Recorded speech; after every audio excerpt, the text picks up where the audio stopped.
I don't want to share someone else's thoughts. I want to create my own original thoughts. I want to create my own original solutions. I want to look at situations and come up with my own phrasing, my own words, and do it my way. This is the Jon Taffer Podcast. Shut it down! And this is Jon Taffer. Boy, I wish I could speak like that. So what's interesting is after an episode, he can only do like a couple of hours of that, and his throat hurts. 1 second, Corey. Oh, I love that sound. Oh, yeah. A little strawberry basil today, having my Taffer seltzer. And I must say, out of the 7 flavors, strawberry basil is still my favorite. First and favorite. Mm-hmm. I like it even more than Taffer's original, the elderflower one. Yeah, that's got to be my favorite, too. Or the grapefruit's good, too. Yeah, you like the grapefruit. I know that one. Anyway, so it's a strawberry basil day for me. This is actually one of my favorite days of the year. I love Veterans Day. So I want to tell you guys a story. Boy, I'm guessing it's around 1988 or so.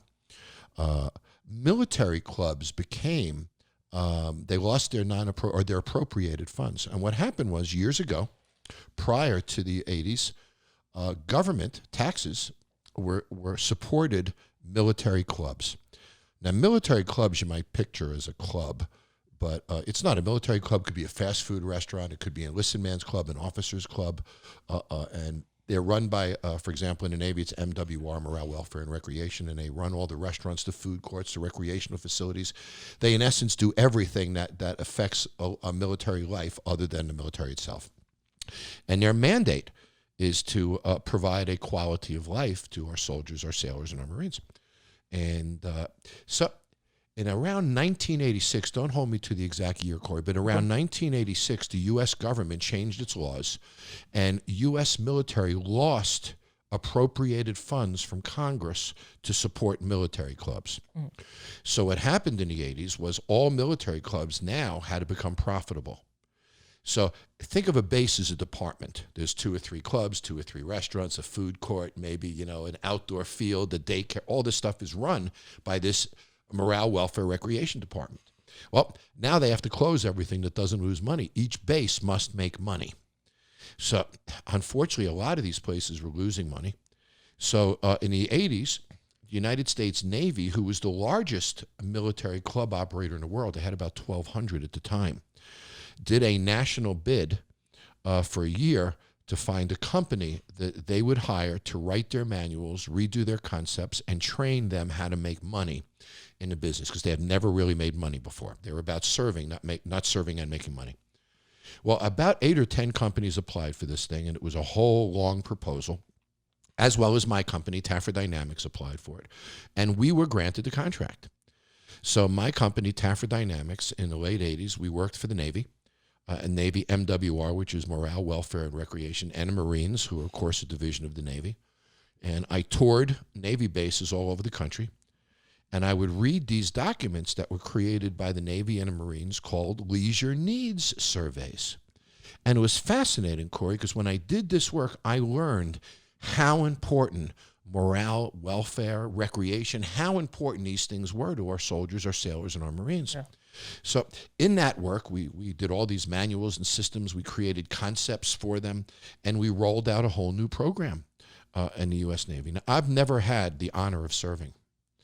But when I was offered this contract to be able to go on Navy bases, I had a Department of Defense card that I carried, so I could get through the gate, and I'd stay in officers' quarters on base. Oh, wow. And in the room was a little book, and anybody who had stayed in that room signed the little book, and there's congressmen and senators and stuff in the book who'd stayed in the room that you're in, and we'd stay on the bases.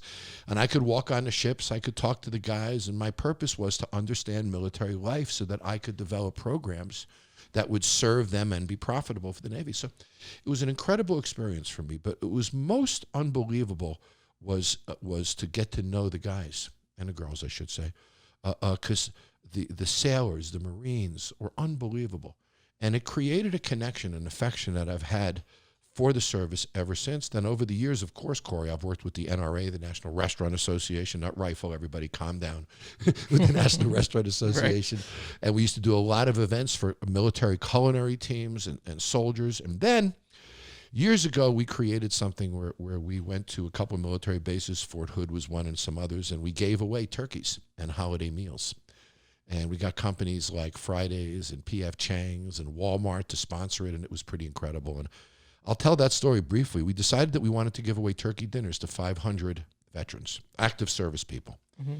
So we went to Fort Hood in Texas. We put together a bunch of sponsors, and companies like Fridays and P.F. Chang's stood up. And we called Walmart.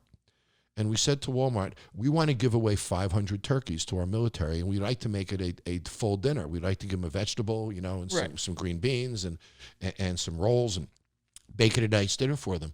Could we work out some type of a discount for you?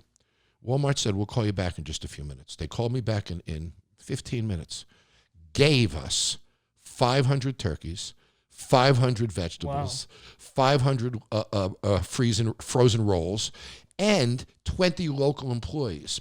So we got a hotel to donate a meeting room in right across the street from Fort Hood for free.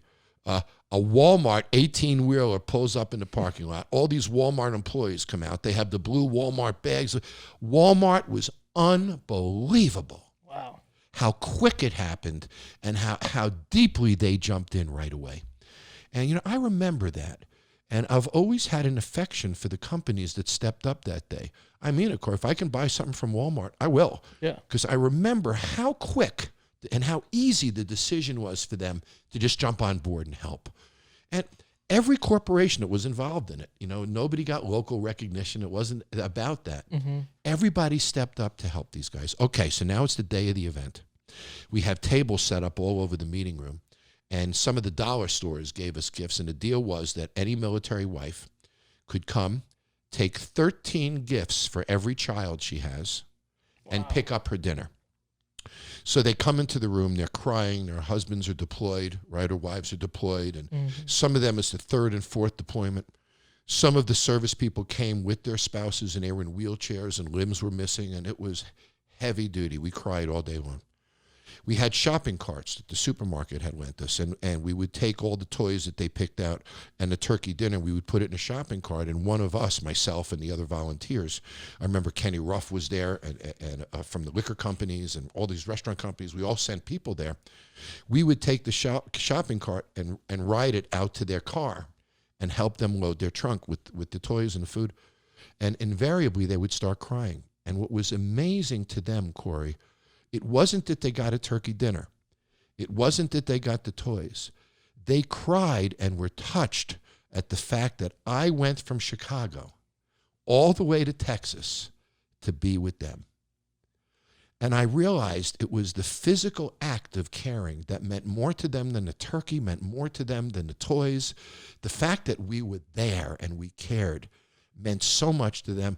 They cried. We cried all day long. Corey, it was nonstop tears all day long. It was one of the most memorable times I've ever had. And you look at somebody who sits in an office in Washington, D.C. as an administrator, and they can make $120,000 a year. Oh, yeah. And I'm watching these military spouse come through this program. They have no freaking money, Corey. I mean, they're struggling to get by. They might not have that holiday. And these are working military, people who are defending our country. And they have less resources behind them than a person who sits at a desk in Washington. And, that was when I became hooked on helping veterans, is when I saw that just because you're in the military doesn't mean that you're making a decent living, doesn't mean that your life is working for you. It's not. So on this Veterans Day, I've learned to thank veterans for service, but I've also learned to thank them for sacrifice. And that's a really important difference.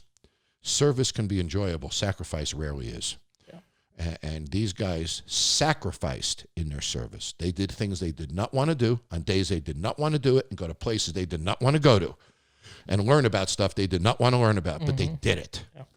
And that is a sacrifice that every one of us has benefited from. Discipline, sacrifice.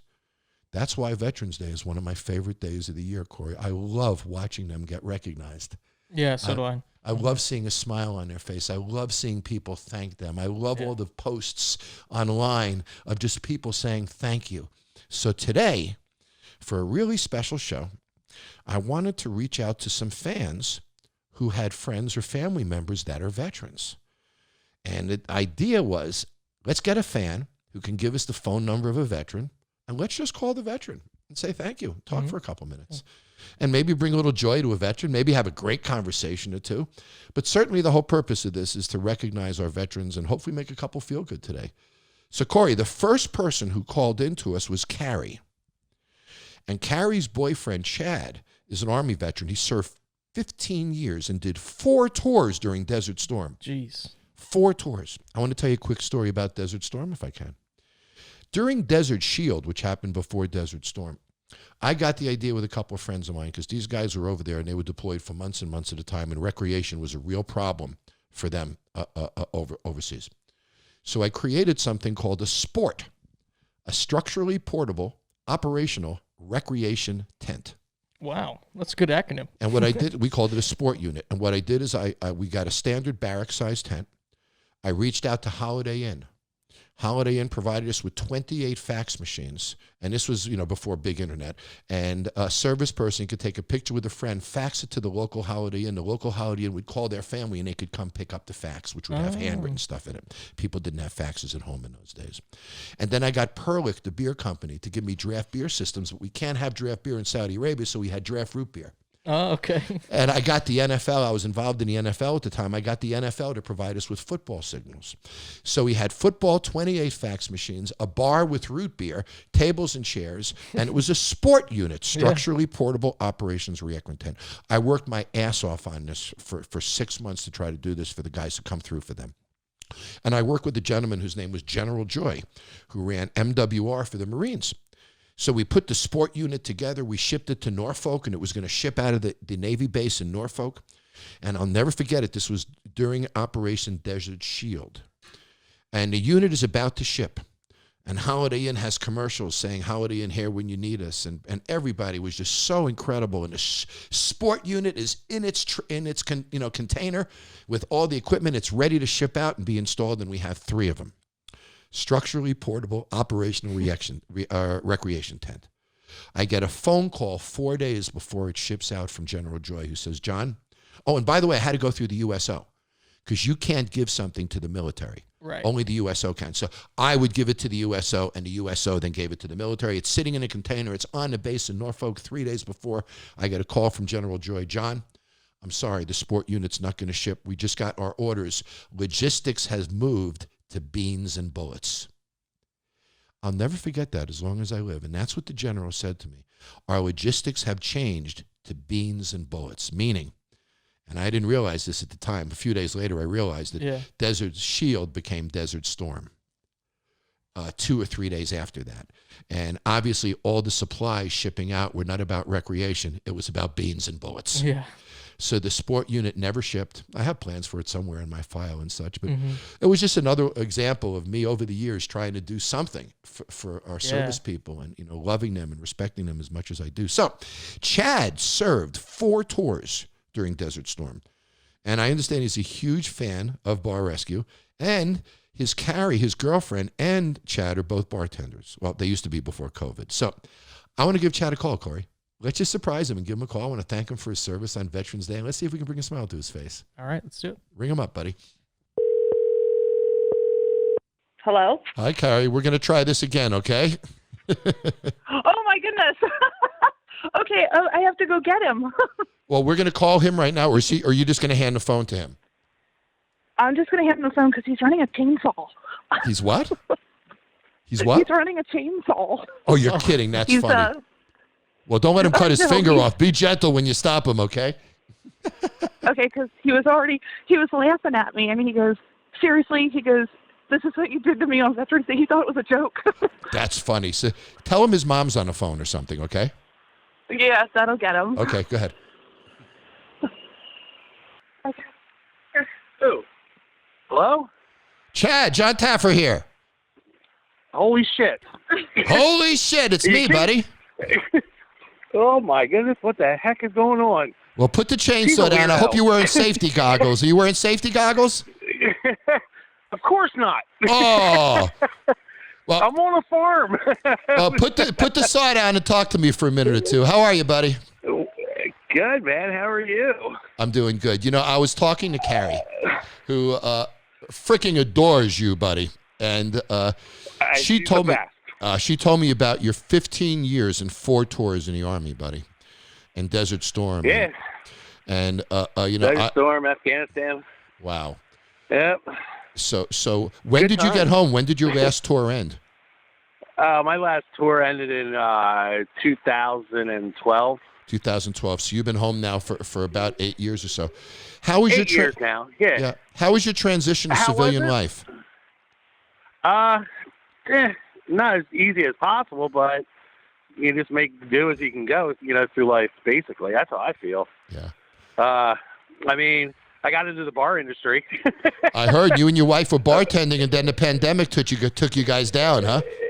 It took us out like there's no tomorrow. Yeah. And the good news is we were this is going to actually end. This pandemic is going to end, yeah. buddy. So I want to ask you a story. eventually. Would you tell me the story of the first time you went to battle? Do you mind telling me that story? First time? First time. Sure. That first time was Desert Storm, Desert Shield. Oh, geez. I enlisted in 89. I left to go over in 90. I was over there for 2 years. Wow. I mean, it's just the typical, I was a 80 Mike 10. I was transportation. I drove stuff from the rear to the front lines. Yeah. Were you scared? Were you scared that first time? I was scared, definitely shitless, because I thought I was going to be a college kid, and that all changed quick. It sure did. So because wh- I actually was going to be a reservist, and I came home to go back to school, and I was actually in school when I got the phone call that my unit got called up. Wow. So when you think about those first battles and the guys that you were with, did you tell each other you were scared, or did you hide it from each other? Oh yeah.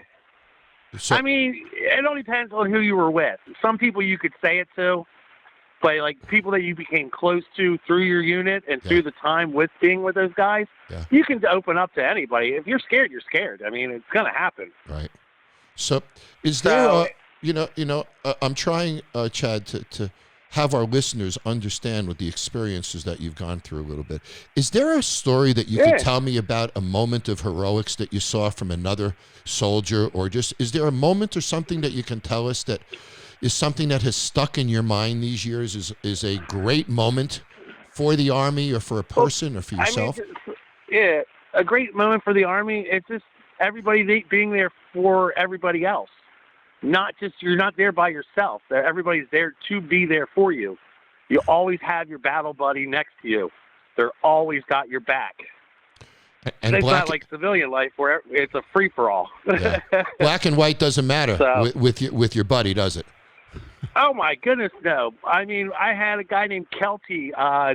He was a private first class when I was even in basic training. Black man. I was bunked with him. He was from Macon, Georgia. Greatest guy I've ever met. Yeah, I bet. Still friends to this day. I bet. So, I mean, you never look at black and white issues. You don't look if you're Spanish. You don't, because you always, it's your life, so you always want to have that other person's back. And you're trusting your life to that other person. It's the deepest relationship I imagine you could ever have in some ways. Exactly. I mean, people can't get the gist of how much you need that other person. Yeah. I mean, even when I was driving convoys, I had a guy named Dan Tobias, nicest guy in the world. Now, I've lost touch with him over the years, of course, but he always was there for me, too. We'd get up, you basically, it was like a marriage. Yeah, it is like a marriage. Yeah, but it's deeper in a way. Yeah. Do you think it's a lot deeper? Do you think the military is respected today as compared to the late 80s, early 90s? Do you think civilians and just respect it more or less? Now? Yeah. I think the military is respected more now, and I will say this under this current president, than years past. Yeah, I sense that too. We've had so much done for us. I mean, even with being a vet, the veteran, going to the VA and stuff, it's a 91% approval rate. Which is fantastic. You can't beat that. No, you can't. You can't. And because even and I hate to say it, under the Obama-Biden care, with the VA, it was horrible. You could never get through. There was no, you always had to go, here for us in, Lancaster, PA, we had to go up to Lebanon. Now there's satellite branches, you can go anywhere to get, help. Wow. Well, And that's their wonderful crisis to line's hear. a lot better. Yeah. I think that society as a whole, I think, Chad, that we're all concerned about the way our veterans are treated now. And I think that everybody wants to see those things improved. So it's great news that it did. But, Chad, you are the epitome. 15 years and 4 tours spent to defending our company. So I want to thank you, Chad, for your long. and not for your service, buddy. I'm thanking you for your sacrifice, which is more. You know that. Thank you. Appreciate that. And go back. Thank you. Go back to your saw. Try to stay dry out there, and hopefully you'll be behind the bar really soon. But thank you, buddy. Yes, definitely. I would like to be back. All right, man. Thanks. Take care. Thanks, John. Appreciate it. Bye-bye. All right, Cole. Ray is a fan who requested that we call his good friend Brian Talley. And apparently Brian was involved in passing a VA Accountability Reform Act that he authored himself. So this is a pretty cool guy. So we're going to call Ray, who's Brian's friend. I'm going to ask Ray to just be quiet in the background, and then we'll give a surprise call to Brian. This is Ray. Ray, Jon Taffer here. How you doing? I want to give Brian a call, buddy. So here's the plan. You ready to mess around with me a little bit? I am. So you told me about your friend Brian, Ray, and obviously I'm excited to be able to talk to him. And he was involved in the VA Accountability Reform Act? He wrote the bill. He almost died. He almost committed suicide because he was so in bad shape. And his wife walked in, told him, "You need to pull yourself up. We have 4 kids we got to raise. I can't do this by myself." And he told himself at that moment that he would get 1% better every day. Wow. And so this VA, there was a loophole, and he just got destroyed financially. And he swore to God that he would never allow another veteran to have to go through what him and his family went through. So he put a team together. He learned how to write a bill, and he's been working on this for 4 years. And yesterday, the Senate bill was introduced on the Senate floor, and it's already passed the House. So this is his bill. It's called the Talley Bill. Yes, sir. Wow, that's unbelievable. So I'm sure the Senate will pass it, and I'm sure President Trump will sign it, which is pretty darn exciting. Yes. So does Brian know I'm going to be calling? Yes, I told him to Okay. pick up when that phone number came. Great. Well, I'm going to have Corey give him a call. I'm going to conference the 3 of us together, but stay in the background for a minute or two. I want to congratulate him and talk to him for a minute or so. Okay, Ray? You got it. Hello? Brian. Yes. Jon Taffer here, my friend. How are you? Good. Good to talk to you. I was talking to Ray, and your buddy Ray, who told me your story, Brian, and I just wanted to take a minute. You're on my podcast right now, and I heard your story, buddy. I've worked with VFW, and I've worked with a lot of military organizations, Marines, sailors, soldiers, dealing with PTSD and transforming back to civilian life and such. And I heard your story, Brian, and I was blown away by it, buddy. Completely blown away. So you put together Talley Team, and first let's talk about your service, Brian. Where did you serve? I was in Okinawa. I was in Camp Lejeune. I was in Pendleton. Wow. And a bunch of other, smaller type countries and stuff like that. I served about 5 years active duty. Wow. And you came back home, and like many, there was some struggles, right? Adapting back to civilian life. And I heard the story from Ray that you made a promise to yourself that you were going to get 1% better every day. Is that true? Yes. Yeah, after I got hurt in 2016. Correct. Wow. How did you inspire yourself from that low point to start moving up? What was it that you found in yourself, Brian, that you could share with us that inspired you? My family, Bingo, right? Yeah, my family, and and just trying to find a sense of purpose, again, and like I said, I promised myself I'd get 1% better every single day, and become the man that I once was, and through strength and dedication and determination and perseverance and resilience, I've done that, and I've come a long way over the last 5 years. Well, you've become a lot more than the man that you were. So you wrote the VA Accountability Reform Act. And I want Americans, not only veterans, to hear how amazing this is. So you learned how to write a bill, what it looks like, how to format it, and sat down and started to write the VA Accountability Reform Act. Is that true? Yeah, so I got hurt really bad in 2016 due to VA medical malpractice and gross negligence. And damn near cost me my life. I ended up losing almost everything, my life savings, everything like that, due to no fault of my own. I had a bone-eating staph infection that was eating my spine and my internal organs for about 4 months before they found out what happened. Just got thrown a lot of pills and a lot of injections, pain injections, and ended up losing my livelihood. And I sat in a chair for years. And then, like I said, one day I got up, started getting 1% better every day. And pretty much the law that essentially ruined my life. I didn't end up getting any recourse from the VA due to a law that was written 74 years ago.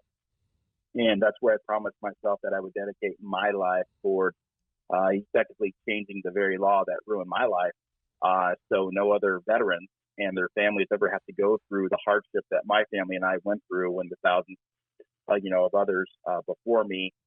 So I didn't have a congressman in San Diego area because Duncan Hunter was indicted for, he was stripped of his duties, and he was no longer our congressman. So I put together my own online legislative team, drafted a bill, hand delivered it to Congress, walked the halls of Congress, urging lawmakers to change this outdated law that destroyed the lives of veterans, their families for generations. And over the last 18 months, I've had 4 bills introduced in Congress. Actually had one just introduced again yesterday in the Senate. So, yeah, we've got 4 bills, 3 in the House, 1 in the Senate. And we're getting closer and closer every day to ensuring the rights and the protections of all veterans and closing this 74-year VA legal loophole that, like I said, just destroyed and dishonored veterans and their families for far too long. So I'm doing my part to bring transparency and accountability back to the VA. Wow. And I'm guessing the Senate will pass it, I've got to believe, and I'm sure President Trump will sign it before he leaves office. And it's amazing, Brian, when you put your mind to it, what you want to do. You're the epitome of what service is.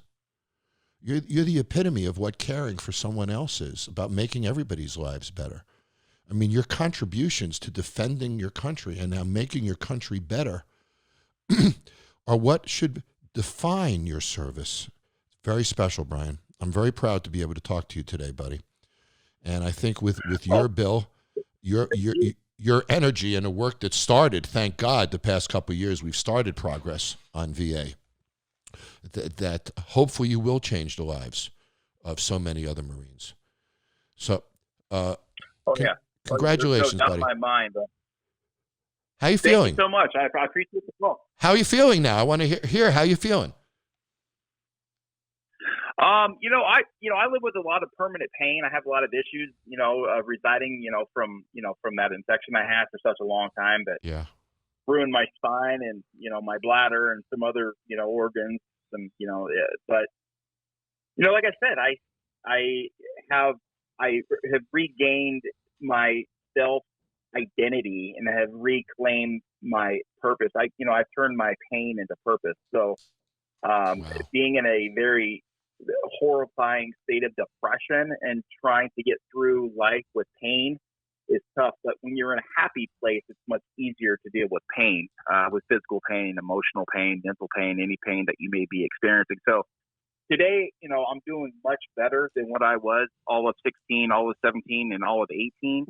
In 2019 is when I started to really start making some drastic changes with my health and with my mental health, my physical health. And so, I'm in a far better place now than what I was several years ago, dating all the way back to January of 2016. So, a lot of prayer, a lot of, inviting God into my life, and, having that good bond with my family, my children, all four of them. My wife been married 22 years. So, what happened to me, should have never happened. But, again, I was, I felt inclined to, I was called to serve again. And, that's, what I'm doing. And that's, well, from a 5-year term in the military, you've turned it into a lifetime of service. So hats off to you, Brian. I'm glad you're feeling better. You said something that's very powerful. Pain is a lot more tolerable in a happy place. And you have found a happy place. And for you, that place is accomplishment. And you have accomplished something that is going to touch the lives of millions of veterans. So Brian, God bless you. My hat's off to you. Thank you for your sacrifice, for your service, for your ongoing commitment to us, for your patriotism. And I'm sending you a hug over this microphone, buddy, because I'd love to give you a big one if I was with you. Thank you, Brian. Hey, thank you, sir. I appreciate you. Bye-bye. Bye-bye. Hello. Cole. Jon Taffer here. Yes. Hi there, Mr. Taffer. How are you? Great. It's wonderful to talk to you, particularly on Veterans Day, my friend. Hope you're feeling good today. Great to hear from you. So, Cole, I understand you and your wife, April, are both veterans. Is that true? Yes, that's right, and she's here with us today. Hey, John. Hi, April. Nice to talk to you both. A husband and wife veteran team. How awesome. It is an awesome day. Thank you so much. We saw your message earlier. Thank you so much for honoring true patriotism on this day. Oh, boy. Veterans Day is very important to me. Earlier in the podcast, I was talking about work I did with the military for years, and I've never had the honor of serving, but I've been a consultant to the military, working with MWR and various, which is Morale, Welfare, Recreation, in the Army, Marines, and the Navy. So I have a great history of not serving, but knowing all those very much who did. And Cole, you were a medic in the Army. Yes, I was. Wow. So you were actually trying to working in the field as a medic? I was. Yep. I joined primarily to save. I wanted to get in there and make a difference, not necessarily by being part of the assault teams or part of the violence, but by healing. Wow. And that's always been part of our, just what we're about. We're healing however we can. So you had medical training then before you joined? I got all of my medical training from the Army, but it was extensive, I promise. I bet it was. Wow. And April, what did you do? I was a transportation officer with the 101st Airborne. I deployed to Iraq a couple of times with the 3rd Brigade Combat Team, the Rakkasans. Wow. It was a time of transition for the military, allowing women to serve on the front lines with the artillery and infantry units before we were allowed to wear that badge and go to that school. So it was an interesting time. I was the first female officer in my entire battalion of over 400 soldiers. But let me tell you, it grew me. It was a time, as you remember, after 9/11 is when I joined. And, that's when everyone really had a sense of patriotism and what it meant to serve your country. Yep. Despite who your president is, you have a representation there when you're wearing that uniform. Absolutely. Yeah. As the first female officer, how were you received? Well, there was no female bathroom in the building. That was my first day. And it was great, but they were great, because no one really, it just happened. And they made a little sign for me that I could put on there when a woman was in there, kind of thing. And that's funny. And you know what? They were true gentlemen. When you're in war, when you're in combat, you see the best, you see the worst, but it was an amazing experience for me, even as a female and feeling kind of a loner. I had a team of brothers, a team of warriors who took care of me, looked after me. I looked after them, and it was a great time. It really was. Boy, you think about the relationships that you create when you're in the military. The people that are beside you, and I think there's some of the deepest relationships you'll create in your entire life. because of the True. circumstance that you go through together. And you're right, the best of you comes out and the worst of you comes out. So what do you both do now? Well, we're both in a local band here in Richmond, Kentucky. Oh, okay. Called we actually met through music, which is well, it was on Veterans Day. It was in Yeah, 2016. we were teamed up for a Veterans Day gig through the CAMO organization, which is the Center for American Military Musical Opportunities. It's a volunteer organization that does concerts and benefits for victims of PTSD and Wow. things like that. And we both fell right into that after our Army careers. And that's how we met. We were That's how teamed we up met. for a Yeah, gig. I was in that nonprofit. We were doing music therapy for veterans with trauma, substance abuse, recovery, PTSD. And that same nonprofit created Voices of Service, which took 5th place on America's Got Talent last year. And they recruited 20 service members with musical talent to be their backup chorus in episode 12. And Cole and I actually got recruited and sent to LA to perform on AGT last year. And it was just incredible to be a part of that. And the incredible kindness and gratitude for our veterans. You know, if nothing else, we do put up with a lot, but the love we get when we get home. And let me tell you, John, it's not just about people who wear the uniform. There are families and people like yourself who work behind the scenes, who really make it happen, who make us feel like there's a reason why we do what we do. Well, you know, we love you. We do. We love what you represent. We love what you've done. And I think there's an appreciation today for service in the military that's greater than it was 20 years ago. You know, and I agree. And I might be a couple of years older than you guys, but I can remember back, you know, in Vietnam when you know, if you wore a military uniform, you were scorned upon. And today there's a level of respect that there should be. So, you know, it makes me so proud to hear a story like the two of yours and, you know, to hear the accomplishments. And I can't imagine the terror that you went through, Cole, on that floor. And I can't imagine the pride when you save a life and how powerful that is. And you're right. To think that if you have a choice of taking a life or saving a life, you certainly made the right choice, that's for sure. But I'd like to think so, yeah. Yeah. I was the one willing to carry the weapon, and he was the one on the other side waiting to save me, right? Right. So you sort of kept each other in business.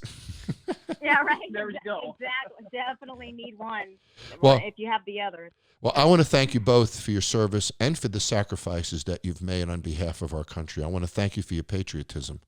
I want you to know that I love you and what you represent and what you've done, and it means so much to me and to America. So I hope that Thank today you. is a special day, and I hope that when you hang up this phone, you give each other a big hug and congratulate each other for living a life that's so worth living. Thank you. Thank you both. Thank you so much. Thank you very much. Enjoy your day. Bye-bye. You too. Bye-bye. Hello, this is Sean. Sean, this is Jon Taffer calling. Hello, sir. Good to talk to you. How are you? I'm doing great. Thanks for the call, John. Really appreciate it. My Really pleasure, appreciate it. Sean. Thanks. So where did you serve, buddy? Where were your tours?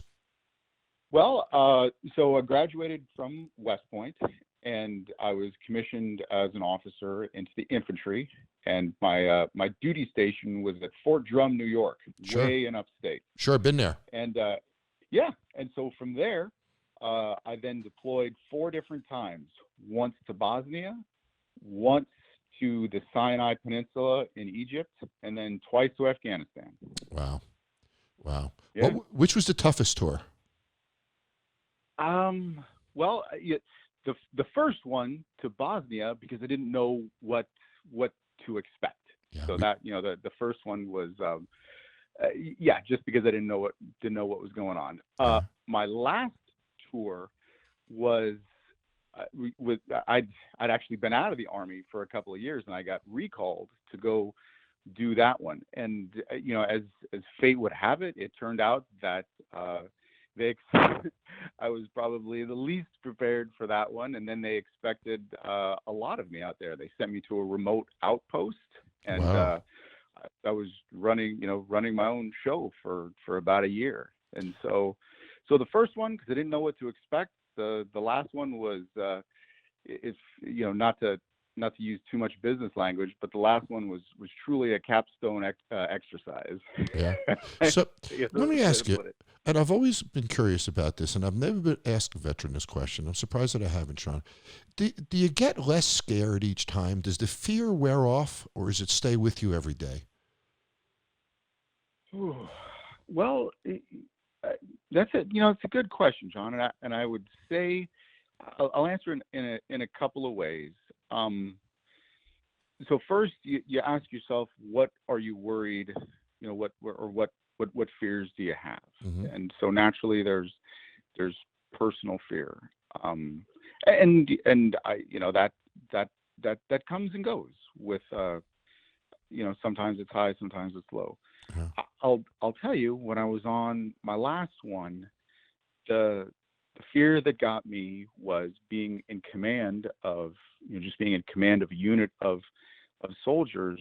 The fear that that I felt a lot for that one, and for the other ones too, but especially on that one, The is fear that you could make a mistake and impact somebody else? Is that what it was? Exactly. Yeah. Yep. I couldn't imagine being an officer on a battlefield and making those types of decisions. I mean, that just blows me away to think of that. So there is a depth to that. And I guess at times like that, you could even be scared to act, because if you act, somebody gets hurt. So I'm guessing those are very difficult moments when you make those decisions.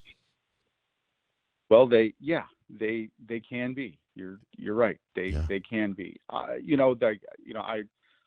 will say that I received some excellent training. I did. I received excellent training. The military was something that I wanted very badly to go do, and so it was something that I studied. It was something that I thought about, and I for many years. And so I guess to your point, when it comes time to make those decisions, I believe a good commander needs to be ready, and it's not that the comfort with that decision doesn't come in 1 or 2 months or a year. It comes over the course of time. I believe over the course of it comes. So you're different, Sean. Ideally, you're different than a lot of the vets I've spoken with, because you are a career guy. You went to West Point.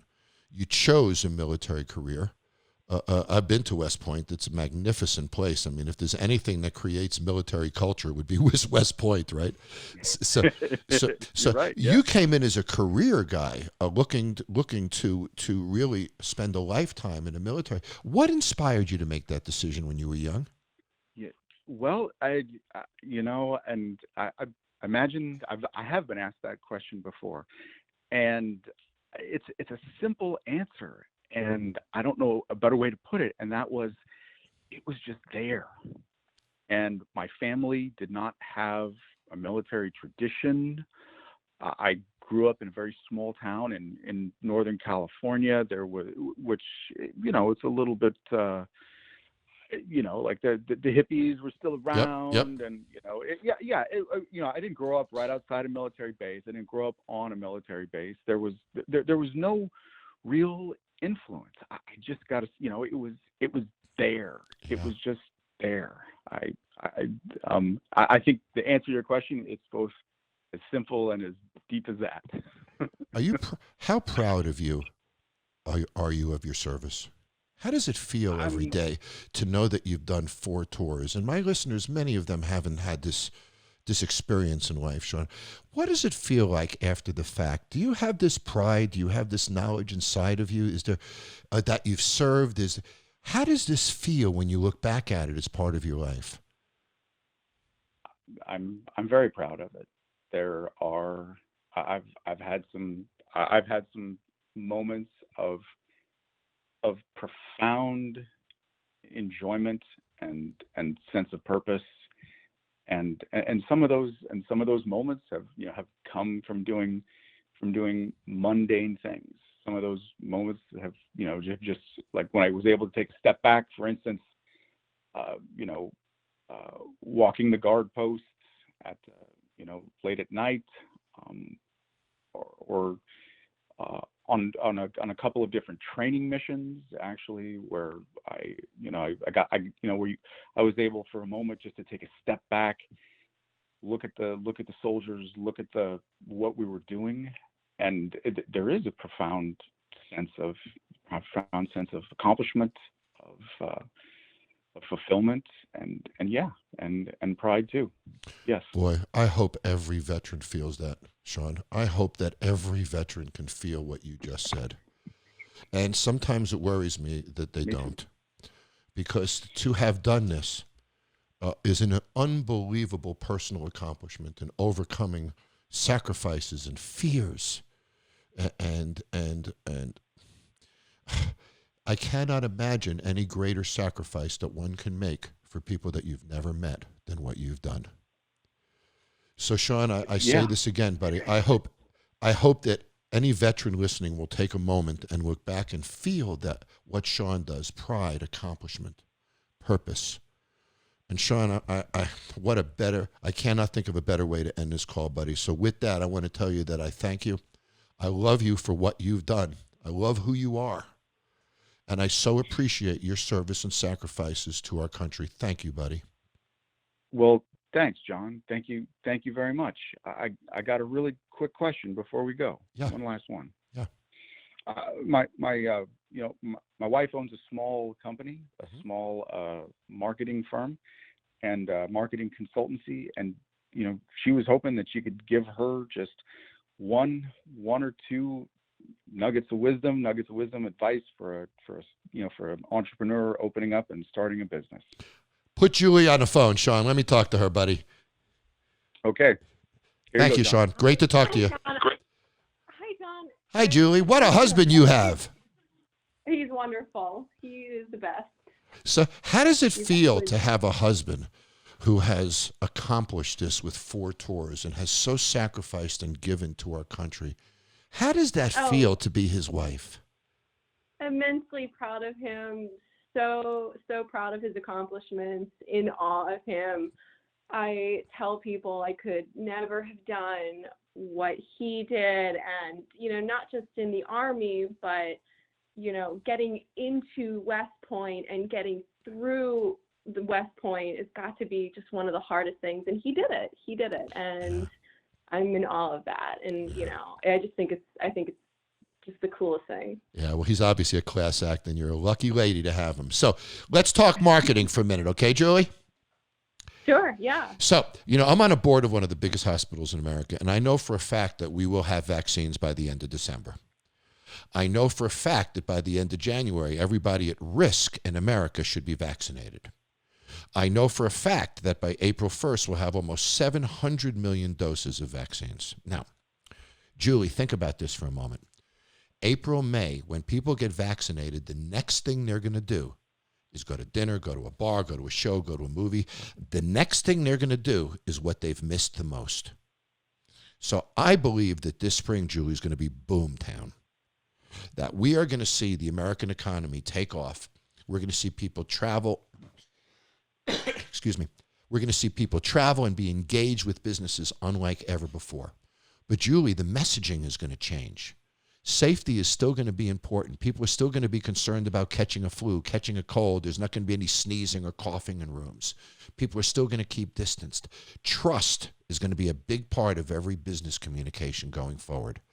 Trust my practices, trust my product, trust what I do, trust my people. And I believe that in the next 120 days, Julie, we are going to have a boom town. It's going to explode. So here's my message. These businesses are not reopening. They're launching. So many of them have lost customers for 7 months, 8 months. Those customers aren't loyal anymore. They've moved on to different stages of their lives in many cases. So all of these businesses need to relaunch with the energy and vigor of a grand opening when this vaccine hits, and reestablish market share and create energy again, just like they did in a grand opening.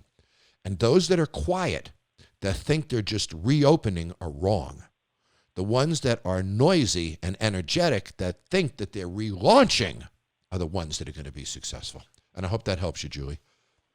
It certainly does. Thank you so much. Well, thank you. Go give Sean a big hug for me, and thank him for his service from John, okay? I sure will. Y'all have a great rest of the day. You too. Take care. Bye-bye. I teared up for a second there when Sean talked about his pride, you know, and to think that somebody comes back from war, Corey, and they come back in one piece, and they survived the officers, they survived the climate, they survived the mud, the dirt, the lack of showers, the food, eating out of a can, bullets flying over their heads. I mean, the things that they have tolerated. And then they come back to America, and some people treat them with shame. And you think about the accomplishments. You know, Corey, if you and I went out in the desert and climbed a mountain, we'd feel pretty good when we got to the top of the mountain. Yeah, absolutely. It was so rewarding to hear how Sean felt, that he is proud. He is and I hope that every veteran feels that today, because our country is nothing without them.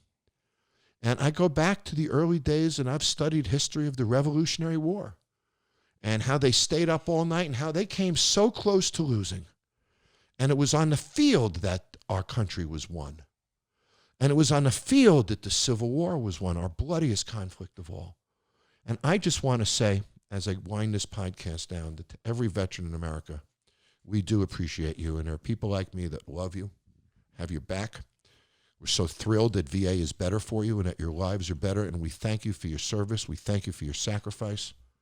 And I personally love you and what you stand for. So thank you all very, very much. So, Corey, not a bad Veterans Day. Not a bad. Can I actually have a request from you, John? Sure. So my cousin, Jeff Hicks, he's a combat veteran from Iraq, and he came back probably 10 years ago, and he unfortunately lost his leg in combat. And today, actually, I was trying to get him on the podcast, but today, actually, he's going and getting his brand new prosthetic.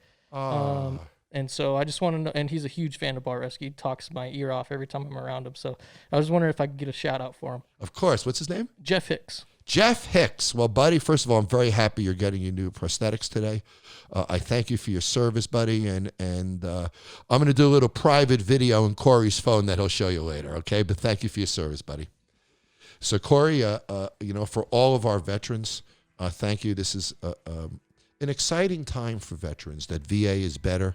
Right, more soldiers are coming home. You know, I think peace is wonderful, obviously, and because of them, we have it. And we should remember that from strength comes peace.